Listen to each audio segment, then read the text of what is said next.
Et c'est terrible, effectivement, de voir qu'un Jean-Louis Borloo, qui au début de sa carrière incarnait complètement ce discours de renouveau de la vie politique, malheureusement n'a pas su, de toute évidence, organiser sa succession, et qu'on retrouve finalement les mêmes travers. Et puis on a une classe politique qui est dominée par un autre profil. Alors on a la chance d'avoir en France des fonctionnaires de très grande qualité. Moi j'ai beaucoup voyagé, travaillé dans beaucoup de pays. On a des fonctionnaires en France qui ont un vrai sens de l'intérêt général. Et c'est un véritable atout pour le pays, c'est un véritable potentiel qui est d'ailleurs selon moi très largement sous-exploité, sous-utilisé. Mais on a aujourd'hui beaucoup trop de fonctionnaires en politique, pour des raisons toutes simples, mécaniques. Quand on est fonctionnaire élu puis battu, on retrouve son job avec l'ancienneté. Donc on se retrouve avec à l'Assemblée 55% de fonctionnaires, alors qu'ils ne représentent que 21% de la population active. Pratiquement 3 fois plus que ce qu'ils représentent dans la population. Et ça a des conséquences très concrètes. Ça veut dire qu'on a des dirigeants politiques qui ne connaissent que le fonctionnement très traditionnel de l'État, très centralisateur, très archaïque. Ils connaissent par exemple que la méthode de gestion des ressources humaines de l'administration, qui est le GVT, le glissement vieillesse-technicité. Ça fait très longtemps que les grandes organisations modernes ne cherchent plus à promouvoir uniquement sur la base de l'ancienneté. On sait très bien que ça ne marche pas. Donc ils ne connaissent que le GVT. Ils ne peuvent pas imaginer une administration moderne, décentralisée, digitale. Ils ne connaissent pas l'entreprise. Souvent, vis-à-vis de l'entreprise, ils ont des relations de méfiance. Ils imaginent des solutions technocratiques pour résoudre les problèmes du chômage. Ils ne connaissent pas le monde. Ils sont souvent séduits par un discours de repli sur soi. Donc, il faut là aussi des mesures fortes pour diversifier la vie politique. Et donc, on a fait des propositions. Nous, citoyens, finalement, on a fait le travail qu'auraient dû faire les partis de gouvernement. On a sélectionné 9 thématiques pour construire un programme de réforme du pays assumé, en faisant le travail de pédagogie que n'ont pas fait les partis de gouvernement, en sortant du déni.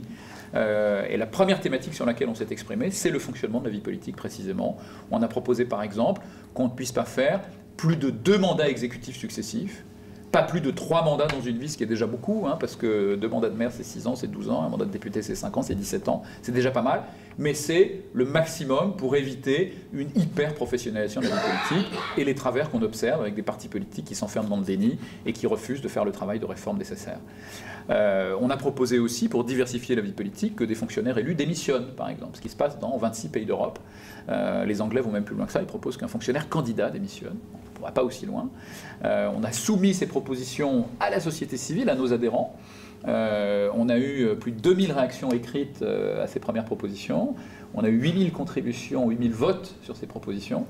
Ensuite, on a continué à s'exprimer sur d'autres sujets. On s'est exprimé ensuite sur l'éducation, qui est un vaste sujet aussi, où on est un des pays qui dépense le plus parmi les pays développés, pratiquement 30 milliards de plus que nos voisins anglais et allemands à population d'élèves équivalents, 10,5 millions d'élèves en primaire et en secondaire.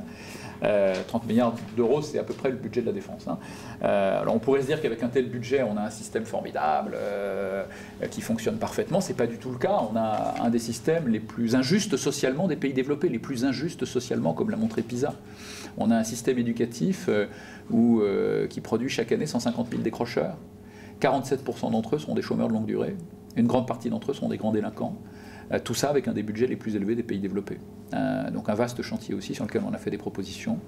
On s'est exprimé sur la lutte contre la précarité, qui est un vaste sujet aussi, parce qu'un pays bloqué, c'est un pays qui crée beaucoup de pauvreté. On a fait 50 propositions pour remettre l'Europe à sa juste place et pour éviter que l'Europe soit juste une tirelire qui permet à nos politiques de carrière d'aller chercher un énième mandat où on envoie tous les recalés de la politique nationale, où on nomme comme secrétaire d'État aux affaires européennes les gens dont on ne veut plus au PS.